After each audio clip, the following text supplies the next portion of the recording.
안녕하세요. 저는 혼전 임신을 해서 인생이 즐겁지가 않은 여자입니다. 매일 유튜브를 통해 사연을 듣는 취미로 하루하루를 보내고 있는데 제가 직접 이런 사연을 보내게 될 줄은 몰랐네요. 글 표현력이 많이 부족하지만 여러분들은 제 상황이라면 어떻게 하실 건지 의견을 들어보고 싶어 사연을 남기게 되었습니다. 제가 살면서 가장 큰 후회를 한 일이 있다면 아마 지금의 남편을 만난 것일 겁니다. 정확히는 지금의 남편과 결혼을 하게 된 사유가 혼전 임신이라는 점 말이에요. 남편은 객관적으로 봐도 참 좋은 사람이었습니다. 성품도 괜찮고 쓸데없이 말이 많지도 않으며 늘 필요한 상황에서 적재적소에 도움을 줄 알았습니다. 저와는 같은 대학교의 동기이기에 얼굴을 익혔는데 본격적으로 친해진 것은 같은 대학교의 동아리에 들어갔을 때였습니다. 저는 남편만큼 성격이 좋지는 않았다고 생각하지만 남들과 어울리는 걸 주도하고 나름대로 리더십이 있었기에 동아리 부기장을 하고 있었는데 당시 남편이 가장이었던지라 자연스럽게 다른 애들보다 같은 대화를 나누고 어울릴 시간이 많았죠.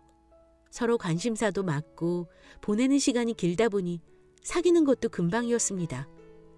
저희가 지나가면 같은 부원들이 "우와, 동아리 공식 커플이다!" 라며 놀리는 게 좀 부끄럽고 민망하기는 했지만 남편 자체는 무척 마음에 들었어요. 20살이 되고 얼마 지나지 않아서 사귀었던지라 저는 남편이 첫 연애였고 남편은 이전에 한 번 연애 경험이 있었기에 제가 두 번째 연애였는데 사실 그렇다고 해도 딱히 제대로 된 연애를 한 게 아닌지라 저는 서로가 낯설고 어떻게 해야 할지 모르는 상황에서 조금씩 관계를 진전시켜 나갔습니다. 데이트 장소를 어디로 하면 좋을까 싶어 밤새 고민을 해보기도 하고 먼저 메시지를 보낼 때 뭐라고 해야 기분이 좋을지 조금이라도 더 신경 쓰고 싶은 마음에 몇 줄 되지도 않는 것을 지웠다 썼다 하기도 했죠. 지금 생각해보면 저나 남편이나 참 풋풋했던 시절인 것 같습니다. "자기야, 어떡해." 그러다 일이 터졌죠. 성인 커플이었던지라 저희는 주에 한두 번씩 모텔에 가서 관계를 맺고는 했습니다. 대부분 피임 도구를 사용하기는 했으나 가끔 저도 남편도 미처 신경 쓰지 못할 때면 피임 도구 없이 관계를 맺기도 했죠. 임신 확률이 얼마나 희박한지 잘 알기에 피임 도구 없는 관계를 맺을 때면 내심 불안하기도 했지만 한편으로는 설마라고 생각했습니다. 하지만 어느 날 한 달 이상 생리를 안 하길래 혹시나 싶어 테스트기를 샀고 임신을 나타내는 두 줄이 선명하게 나타나는 순간 대체 이 상황을 어떻게 해야 할지 머리가 하얘졌습니다. 뭐라고 할지 말도 정리하지 못한 채 남편에게 전화를 걸어서는 어떡하냐는 말만 중얼거리다가 종래는 엉엉 울었죠. 남편은 너무 놀라서는 "무슨 일이야? 왜 그래?" 라며 저를 어떻게든 달래보려고 했지만 당시 저는 진짜 하늘이 무너진 것만 같았습니다. 남편을 좋아하고 나중에 기회가 된다면 결혼하고 싶었지만 그게 지금은 아니었고 심지어 애가 먼저 생길 것이라 생각했던 거는 더더욱 아니었거든요. 간신히 눈물을 그친 뒤 "나 애 가진 것 같아" 라고 말하자 남편 역시 놀랐는지 한동안 아무 말도 안 들리더군요. 저는 더 전화를 들고 있을 힘도 없어서 일단 만나서 이야기하자며 자주 보던 카페 이름을 말하고는 전화를 끊었습니다. "진짜야? 진짜 임신이야?" "테스트기 2번이나 해봤는데 둘 다 2줄이야. 확실한 것 같아." 남편은 집에 있다가 급하게 나왔는지 옷도 제대로 못 걸친 상태에서 급하게 제가 앉아있는 테이블로 오더니 대뜸 임신이 진짜인지부터 물었어요. 그래서 저는 미리 챙겨온 테스트기 2개를 꺼내며 말했죠. 임신이 맞다고요. 남편은 뭐라고 해야 할지 할 말을 못 찾는 표정이었습니다. 그러나 그건 저 또한 마찬가지였기에 한동안 침묵만이 오갔죠. 아이를 지워야 할지 혹은 낳아야 할지 그런 것조차 아예 생각이 안 났습니다. 그냥 불시에 닥친 이 순간이 너무도 버거웠으니까요. "우리 아이 낳자." 한참 동안 아무 말도 안 하던 남편은 굳게 결심을 했는지 결연한 표정으로 저에게 아이를 낳자고 했죠. 단번에 지우자고 하거나 혹은 임신한 저를 두고 도망가지 않았다는 것에 대한 고마움이 들면서도 한편으로는 우리가 지금 애를 낳아서 얼마나 올바르게 키울 수 있을지에 대한 걱정도 들었습니다. 일단은 우리 서로 부모님한테 인사를 드리러 가자. 부모님이 저를 제법 엄하게 키우신 편이었기에 사실 애가 생긴 것도 생긴 거지만 이걸 어떻게 부모님한테 이야기해야 할지에 대한 고민도 참 컸습니다. 하지만 남편은 자기가 다 알아서 하겠다며 일단 빨리 대화를 나눠보자고 했죠. 그래서 바로 부모님한테 전화해서 할 말이 있다며 이야기해놓고는 남자친구를 집에 데려가 임신했다는 사실을 이야기했습니다. 그리고 예상대로 부모님은 처음에는 말을 잃었다가 이후에는 화가 난 얼굴로 애써 분노를 삭히셨죠. 그 앞에서 남편은 죄송하다고 사과하며 믿어주신다면 반드시 제대로 책임지겠습니다. 라며 이야기했습니다. 그 와중에도 남편이 듬직하게 구는 건 마음에 들었는지 다행히도 제 생각보다는 반대가 강하지 않은 상태에서 결혼 허락을 받을 수 있었어요. 하지만 문제는 시댁이었습니다. 그러게 여자애가 몸 관리를 잘해야지. 내 아들은 무슨 죄람. 임신 이야기를 하자마자 시어머니가 제 앞에서 저렇게 말하더라고요. 혼잣말인 척 하는 거였으나 전부 들렸습니다. 남편이 엄마 무슨 말을 그렇게 해. 내 잘못이야. 내가 챙겼어야 했던 거라고. 라며 반박했지만 시어머니는 못 들은 척하며 저만 흘겨보더군요. 시아버지도 그렇고 시누이도 모두 결혼을 반대했지만 여기서도 남편이 열심히 설득을 해서 어쩔 수 없다는 듯이 승낙하긴 했습니다. 하지만 여전히 저에게 쏘아지는 시선이 곱지는 않았죠. 솔직히 억울했습니다. 제가 잘못을 안 했다는 게 아니라 엄밀히 저랑 남편 둘 다 잘못이 있는 건데 저한테만 그런 식으로 힐난을 준다는 게 옳지 않다고 생각했으니까요. 하지만 그래도 결혼을 승낙했다는 것 자체에 의의를 가지고 넘겼습니다. 제가 열심히 며느리 노릇을 잘하면 다시 봐줄 거라고 생각하면서요. 어영부영 결혼식이 끝나고 저희가 어렸기 때문에 신혼집은 무리였습니다. 시댁도 친정집도 갑자기 준비되지 않은 결혼식을 준비하는 것도 벅차서 저희 따로 살라고 집을 마련해 줄 수는 없었죠. 그래서 상의 끝에 시댁에 들어가서 살게 되었습니다. 하지만 애초에 환영받지 못한 결혼이었기에 남편을 제외하고는 그 누구도 저를 신경 쓰지 않았죠. 얘, 빨래 좀 돌려라. 세탁기 꽉 차서 돌리면 빨래 잘 안 되는 것도 모르니? 내 시아버지 갈비찜 드시고 싶다니까 얼른 장봐와서 갈비찜 만들어라. 뱃속에 애가 있음에도 불구하고 시어머니는 저에게 이런저런 집안일을 시켰습니다. 시아버지는 대놓고 뭐라고 하는 것은 없었지만 가끔 제가 음식하다가 간을 못 맞추거나 하면 크게 헛기침을 하면서 누가 봐도 불편한 티를 대놓고 냈죠. 그럴 때마다 속상했습니다.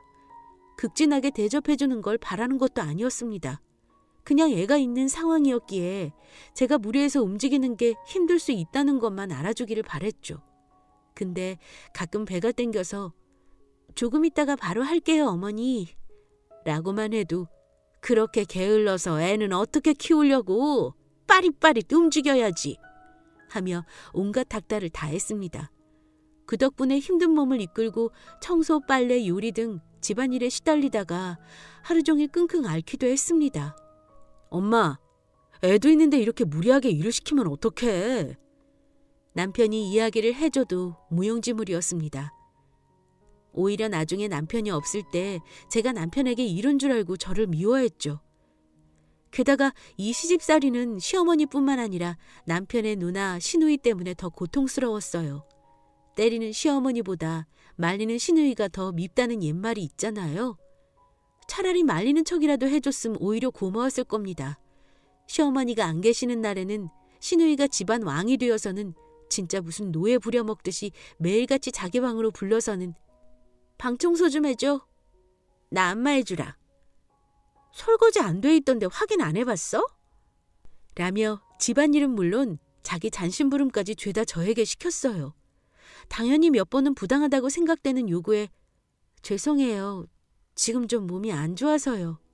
라며 핑계를 대보기도 했습니다만 시어머니랑 똑같이 이런 수법은 안 통하더군요. 누가 몸이 아프건 말건 자기가 원하는 대로 일을 하지 않으면 그걸 마음에 담아두고 있다가 시어머니가 돌아오면 쪼르르 가서는 전부 일렀습니다. 너는 겨우 그게 뭐 어렵다고 몸이 아프면서 핑계를 대? 그러면 역시나 혼나는 것은 제 몫이었죠. 정말 시댁에 있으면서 하루에도 수십 번 이상 도망가고 싶었습니다. 남편이 제 편을 들어주기 위해서 애쓰지만 그러지만 않았다면 진짜 애고 뭐고 다 놓고서 뛰쳐나왔을 것 같아요. 그나마 남편만이 제가 얼마나 힘든지 알고 본인이 있는 자리에서 시누이나 시어머니나 뭐라고 그러면 나서서 화를 냈기에 견딜 수 있었습니다. 그렇게 2년을 참 힘들게 살았던 것 같아요. 심지어 1년째부터는 애도 돌봐야 했기 때문에 신경 써야 할 게 이만저만 아니었습니다. 하지만 시누이가 웬 남자랑 동거하겠답시고 나가 살게 되면서부터 제가 실질적으로 비위를 맞춰야 할 사람은 시어머니밖에 안 남았기 때문에 진짜 그것만으로도 살 것 같았습니다. 게다가 얼마 지나지 않아서 남편이 공무원 시험에 합격하여서 분가가 결정되었을 때는 정말 사람들 모르게 춤이라도 추고 싶은 심정이었어요. 아무리 작은 집이어도 괜찮았습니다. 지옥 같은 시어머니의 시집살이에서 벗어난다는 것만으로도 저는 무엇이라도 해낼 수 있을 것만 같은 기분이었으니까요. 시아버지는 저를 좋아하지는 않았지만 그래도 아들인 남편은 아꼈기에 잘 살아야 한다라며 3억까지 지원해 주셨죠. 그 덕분에 남편이 조금 대출을 받고 시아버지에게 받은 돈으로 적당한 빌라에서 살 수 있었습니다. 그렇게 저희 둘만의 신혼집이 마련되고 나서야 저는 진짜 결혼을 했다는 실감이 들더라고요. 그동안 시부모님 시누이가 시키는 일을 하느라 결혼이 아니라 무슨 남의 집 종살이 하는 느낌이었는데 크지는 않지만 저와 남편이 둘만 있는 공간이 따로 생기니 감회가 남달랐습니다. 그동안 고생시켜서 미안해 여보. 이제 집은 명절 때만 가는 거로 하자. 혹시 엄마나 아빠가 너 데리고 오라고 하더라도 내가 잘 막을 테니까 걱정 마. 그렇게 5년 정도 저희끼리 잘 먹고 잘 살았습니다. 예상대로 시어머니는 아무리 분가해도 그렇지 이렇게 안 들리는 게 어디 있니? 얼굴 좀 비춰라. 라며 연락하고는 했지만 남편이 나서서 우리 애 키우느라 바쁜 거 알잖아. 엄마 자꾸 그러면 명절 때도 안 간다. 라며 시어머니의 부름을 원천 차단했습니다. 남편이 그렇게 나오니 시어머니는 평소에 연락도 한 번 안 하던 저한테까지 연락을 해서는 내가 민우 좀 잘 다독여봐라. 집 안 온다는 것도 네가 뭐라고 한 거 아니니?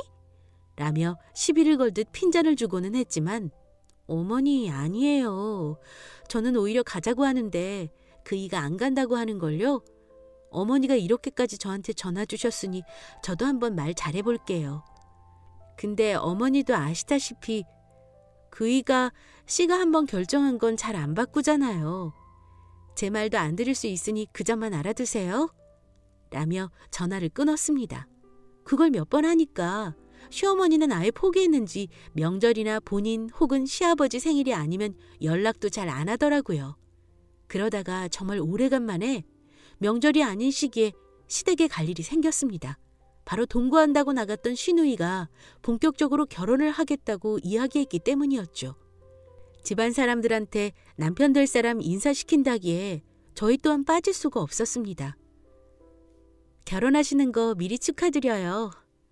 시누이를 좋아하지는 않았지만 그래도 예의상 인사를 하고 시누이가 데려온 남자를 보았습니다.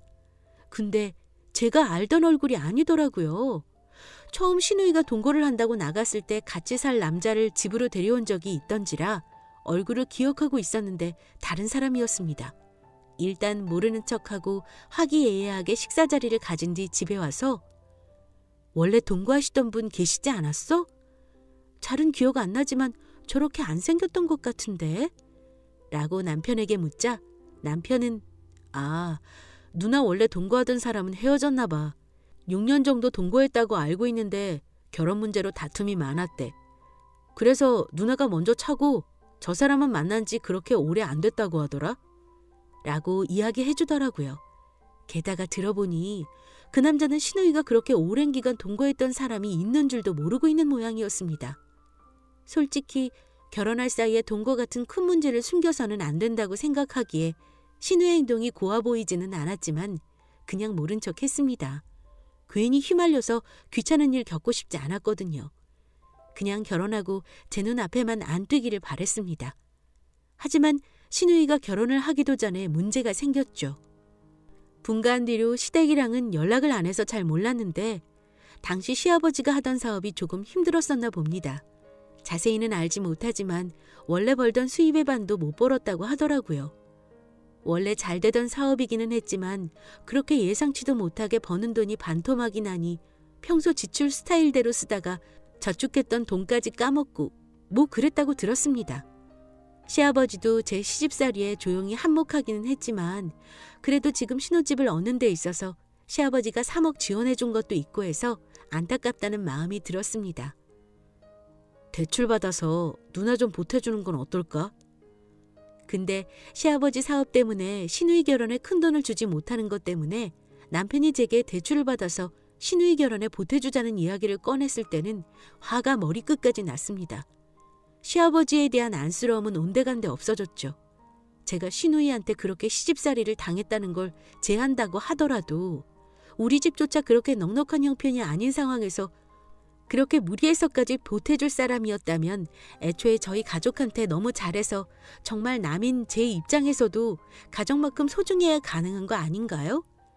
근데 소중하기는커녕 매일같이 머리카락 한 올 보기 싫을 정도로 증오했는데 아무리 남편 입장에서는 누나라지만 제 입장에서는 원수 같은 사람 돕자고 저희가 무리를 해야 한다는 게 너무 싫었습니다. 당신 미쳤어? 절대 안 돼.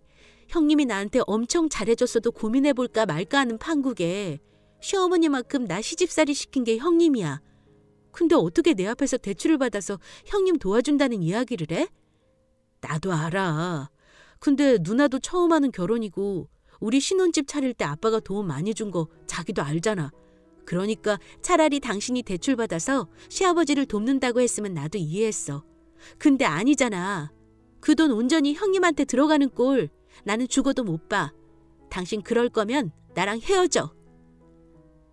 정말 이혼하고 싶었던 것은 아니지만 그렇게 강경하게 안 나오면 알게 모르게 가족한테 약한 남편이 정말 대출받아서 신우이한테 돈을 줄 것 같았습니다. 제가 그리 나오니 남편은 중간에서 엄청 난처한 기색이더라고요. 저한테 더 말은 안 꺼냈지만 저 모르게 한숨도 내쉬고 가끔 시댁 식구랑 통화하는지 방에 들어가서 한참 동안 나오지 않은 때도 있었습니다. 하지만 안 되는 건 안 되는 거였기에 저는 의견을 바꾸지 않았어요. 남편이 계속 안 된다고 하니까 결국 신우이와 시어머니가 저희 집까지 왔더군요. 오려면 저랑 남편 다이는 주말에 올 수도 있었던 거 일부러 평일에 남편이 출근했을 시간 맞춰 온 것 보니까 딱 봐도 저를 노린 것 같았습니다. 아무렇지 않게 문을 열고 들어오세요, 형님 어머님 하고 이야기하자 신우랑 시어머님은 대뜸 너 애가 어떻게 가족을 이렇게 챙길 줄을 모르니? 결혼하는데 돈 보태주는 게 그리 아까워? 라며 소리를 지르더라고요. 저희도 형편 그렇게 좋지 않은 거 아시잖아요. 대출은 다 빚인데 차라리 형님 결혼 선물을 크게 해줬으면 해줬지 어떻게 대출까지 받아가면서 돈을 들여요. 너 이 아파트 누가 해준 건지는 기억도 안 나? 받으려면 돌려줄 줄 알아야지. 이렇게 입을 싹 씻어? 이거 엄연히 시아버지가 해주신 거예요. 그때 형님이랑 어머니는 돈 한 푼 안 보태주셨잖아요. 제가 세게 나오니까 더 화가 났는지 갑자기 시어머니가 그럼 이 아파트 당장 팔아서 아파트 오름값만큼 내가 가져가야겠다. 거기서 알아서 내 딸 결혼자금 될 테니 너는 결혼식에 오지도 말아라. 라고 했고 신우이는 그 와중에 맞장구를 치더라고요. 어처구니가 없었습니다. 이건 진짜 인간이 아니라 악마 아닌가요? 그나마 그 거지 같은 시집살이 견딘 보상이 이 집이라고 생각하고 남편이랑 살았는데 결혼자금보다 더 큰 돈을 가져가겠다니 그 음험한 속셈이 빤했습니다. 어머니, 미치셨어요? 지금 돈에 눈이 멀어서 제정신이 아니신 것 같은데 냉수 마시고 속 차리세요. 제가 그 집에서 어머니랑 형님 수발 다 들었던 거 그나마 이 집 때문에 아무 말 안 하고 넘어가는 거예요. 시댁 대접 해줄 필요가 없다고 생각이 돼서 그냥 대놓고 시비를 걸듯 말하자 신우이가 너 말 다 했어? 라며 제 머리채를 잡고는 뺨을 날리려 했습니다. 당하고만 있을 수 없어서 저도 신우의 머리채를 잡고 막 흔들었더니 시어머니가 손톱을 세우고 제 팔을 꽉 잡은 뒤 마구 당기더라고요. 이판사판이다 싶어서 신우의 머리 잡고 있던 손 중에서 한 손으로는 시어머니 머리채까지 잡았습니다. 그렇게 죽어라 흔들다가 산발된 머리로 씩씩거리는 시어머니랑 신우이 강제로 밀어서 내쫓고는 바로 남편한테 전화 걸었어요. 예비 심해부 연락처 좀 나한테 보내봐. 숨을 헐떡거리자 남편이 걱정이 됐는지 무슨 일이냐고 물어봤지만 자초지정을 설명할 시간도 아까웠기에 그냥 빨리 보내달라고만 했죠. 얼마 지나지 않아서 연락처가 전달되고 저는 바로 전화를 걸어서 안녕하세요. 그때 결혼 인사드리러 오셨을 때 뵈었을 겁니다. 지금 하시는 결혼 때문에 할 이야기가 있으니 좀 나와주시겠어요? 대신 형님한테는 말씀드리지 말아주세요. 본인을 위해서라도 그냥 조용히 만나는 게 좋을 겁니다. 라고 말했어요. 대충 시댁에서 좀 떨어진 카페 주소를 보내놓고 먼저 가서 앉아서 기다리고 있으니 심해부가 얼떨떨한 표정으로 오시더군요. 심해부가 자리에 앉자마자 다짜고짜 본론을 꺼냈습니다. 지금 결혼할 사람이 당신 만나기 전에 6년 동안 물고 빨고 동거한 사람 있다는 거 아세요? 그리고 신우이가 숨겨왔던 동거 사실을 전부 까발렸죠. 사실 어떤 식으로 동거를 했는지 저는 몰랐지만 대충 거짓말이 아닐 거라는 생각이 들 정도로만 살을 붙여서 이야기했습니다. 그리고 덧붙여서 신우이가 평생 동거 사실을 속일 생각으로 심해부를 만났다고까지 말했죠. 놀란 얼굴을 하던 심해부는 입만 해 벌린 채 절 쳐다봤습니다. 솔직히 이거 다 듣고도 결혼하실 거라면 정말 대단하다고밖에 말씀 못 드릴 것 같아요. 그래도 그건 제가 뭐라고 할 수 있는 입장이 아니니까 잘 선택하세요. 다만 도망가고 싶으시면 지금밖에 기회가 없어요. 제 개인적으로는 그런 중요한 사실을 남편 될 사람한테 숨긴 사람이 뭘 또 거짓말하고 있을지 불안해서 못 만날 것 같네요. 제 말을 한참 생각하던 심해부가 자기도 그럴 것 같다면서 저한테 고맙다고 인사하고는 돌아갔습니다. 그리고 곧바로 신우이한테 파혼하자고 했나 보더라고요. 저한테 들었다고 이야기는 안 한 것 같은데 신우이가 정황상 그런 걸 말할 사람이 저밖에 없다고 판단했는지 전화를 걸어서 난리를 치는 걸 다 차단했습니다. 그리고 남편한테 아까 무슨 일이 있었는지 싹 다 이야기했죠. 남편은 갑갑한지 한숨을 쉬었지만 그건 엄마랑 누나가 잘못한 거니까 내가 그럴 수밖에 없었던 거 이해해. 잘했어. 라며 결국 제 편을 들어주었습니다. 결혼한다고 신나서 혼순이 뭐냐 하며 저희 것까지 뜯어가려던 신우이가 졸지에 파혼당해서 다시 시댁으로 들어온 거 보니까 진짜 너무 꼬시더라고요. 앞으로 신우이가 또 남자 만나는데 동거 사실 말 안 하고 있으면 제가 적극적으로 나서서 전부 까발리려고 합니다. 여기에 대해 제 사연을 속 시원하게 말을 하니 속이 뻥 뚫린 것 같습니다.